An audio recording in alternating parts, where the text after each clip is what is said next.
بسم اللہ الرحمن الرحیم. کیون کی سیاسی آپ کا سیکشن جو ہے نا سمن کا نام. سمن کیا ہے؟ سمن انگریزی زبان کا معنی ہے بلاؤ، کسی کو بلانا. جب آپ کو نا شادی کے انویٹیشن کارڈ، یہ ایک سمن ہے آپ کی شادی کا. تو اسی طرح جب عدالت کسی کو بلاتے ہیں نا تو وہ اسی طرح کا شادی کا کارڈ بھیجتے ہیں. تو یہ اس کے نا وہ نقول ہوتے ہیں، ایک وہاں پر اس شخص کو دیتی ہیں، دوسری پر اس واپس لے کے آتے. تو یہ سمن کا مطلب ہے بلانا. جب عدالت کو شخص کو بلاتی ہے تو وہ ایک طریقے کار سے نا عزت کے ساتھ. دپاٹاسی کے تحت نا مفروض شخص کی جائیداد کو کرک کیا جاتا ہے. کرک مطلب اس کو سیز کیا جاتا ہے. اس کو یہ نیلامی نہیں ہوتی، ویسے اس میں فرق ہوتا ہے. میں سمجھاتا ہوں آپ کو ان الفاظ میں.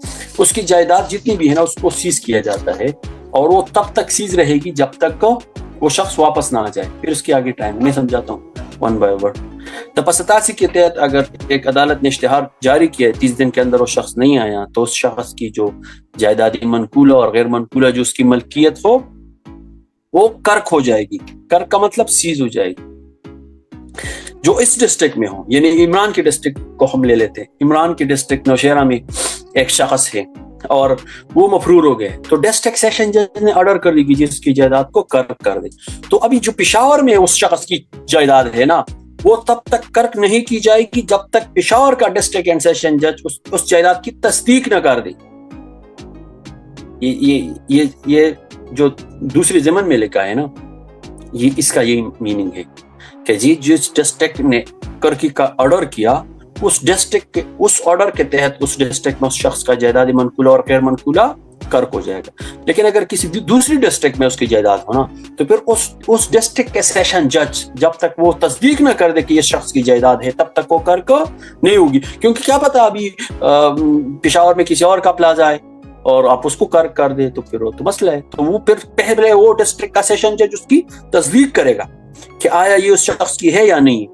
تو جب وہ تصدیق کرے کہ اس کی ہے تو تب اس کو کرک کیا جائے. جی بچہ بھی کس طرح اس کی جو ہے نا جائیداد کی کس طرح اس کو عمل میں لایا جائے، یعنی انفورسمنٹ کس طرح ہوگی. تو پہلا ہے قبضہ بالجبر، زبردستی آپ جا کے اس کے جائیداد کو لے لیں، موویبل ہو یا موویبل، یا کسی تحویل دار یا ریسیور اس کو مقرر کر. ریسیور کا کیا مطلب ہے؟ جی ایک شخص ہے، اس کا پلازا ہے جس میں 600 دکانیں ہیں، تو ابھی آپ 600 دکانیں تو خالی نہیں کر سکتے نا کہ میں نے پلازے کو نا کرک کرنا ہے. تو اس کی جو انکم ہے نا اس کو سیز کیا جائے گا، اس کو نا کرک میں ضبط کرنا. کرک کا مطلب یہ ایک لیگل ٹرم ہے جو سیز کرنے کو کہتے ہیں. تو اس کی جو انکم ہے نا اس کو سیز کیا جاتا ہے. تو اس کے لیے پھر آپ کو ریسیور چاہیے کہ وہ کرایہ ریسیو کرے اور پھر وہاں جا کے عدالت میں جمع کر دے. یا کوئی ایسا کسی شخص کے ایک پلاٹ ہے، ضمن 3 میں سمجھاتا ہوں. 3 طریقے ہیں اور 4 ضمن میں پھر یہی ہے کہ ان تینوں میں جو عدالت کو مناسب سمجھے. اچھا، اگر ایک شخص کی ایک پلاٹ ہے تو ابھی عدالت نے حکم جاری کر دے کہ جی اس کو نہ تو کوئی خریدے گا اور نہ بیچے، تو یہ بھی وہ کرک ہو گیا ویسے. اور ضمن 4 میں ہے کہ اگر ہاں یہ جو چوتھا ضمن ہے نا اس کو بھی آپ یہ ایک طریقہ یہ بھی ہو سکتا ہے کہ ایک شخص ہے، اس کی ایک فیکٹری ہے جس سے گورنمنٹ کو نا ٹیکس پے کی جاتی ہو، مالگزاری ادا کی جاتی ہے. مالگزاری کا مطلب انکم ٹیکس جو کہ وہ شخص دیتا ہے. یعنی آپ کی ایک فیکٹری ہے اور اس سے آپ گورنمنٹ کو انکم ٹیکس دیتے ہیں، تو وہاں کا جو ریونیو آفیسر ہے نا، جو ٹیکس کلیکٹ کرنے والا آفیسر ہے، جو ٹیکس ایکسائز یا انکم ٹیکس کا آفیسر ہے، پھر وہ اس صورت میں اس کے ذریعے اس کو کرک کی جائے. کیونکہ ان کو ڈیٹیل کا پتہ ہے کہ یہ کتنی جائیداد ہے، اس کی کس کی ہے، کیونکہ سارا ڈیٹا اس کے پاس. تو پھر اس کو ویسے ہی اس کو دی جائے، اس کے ذریعے اس کو کرک کیا جائے. جی سیز کا مطلب کرک کرنا. اچھا، سیز اور کرک کیا ہوتا ہے یار؟ آپ اس کو نا اس کی کنٹرول لے لیتے ہیں. یعنی اس کی کنٹرول پھر آپ کے ہاتھ میں ہو جاتی ہے. یعنی آپ کے پاس ایک کار ہے اور اس کو میں نے سیز کر دیا 530 550 میں، وہ سیز نہیں ہوتا، وہ تو انکوائری کے لیے ہوتے. تو ابھی یہ کار کی نا یہ اس کے فائدہ پھر آپ کو نہیں پہنچ سکتا. آپ کا ایک پلازا ہے جس میں 600 دکانیں ہیں، تو اگر وہ سیز ہو گیا نا تو اس کی انکم آپ کو نہیں آ سکتی، یہ کرک ہو گیا. لیکن وہ آپ ابھی کسی اور کی بھی نہیں ہے نا، یعنی ابھی تو اگر آپ نے گرفتاری دے دی تو ختم ہو گیا نا. اچھا، یہ اہم کلاز ہے.